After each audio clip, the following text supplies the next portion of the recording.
Magandang araw po. Napundi po yung ilaw po ng ating Smash Legendary.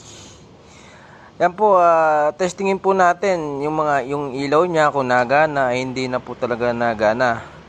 Kaya po bumili po ako ng bubilya sa halagang 20 pesos po. And then kailangan lang po natin gamit ay screw. Ikutin lang po natin pakaliwa. Tapos okay na po siya, maluwag na po. And then nakaipit lang naman po yan. Hilahin lang po natin. Yung cover po na yan. Ayan po, at yun nga pong bumbilya niya ay pundi na dahil itim na nga po siya. Ayan po, ang pagkabit po, diinan nyo lang po and then ikot nyo po siya na pakanan. Okay na po nun. Ayan po yung bumbilya na nabili natin.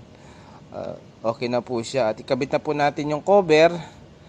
Ayan po, and then yung screw po, pakanan naman po ang kanyang paghigpit. Ayan, so far okay naman na po yung ilaw. At nakatipid po tayo sa gastos. At maraming salamat po. Magandang araw po.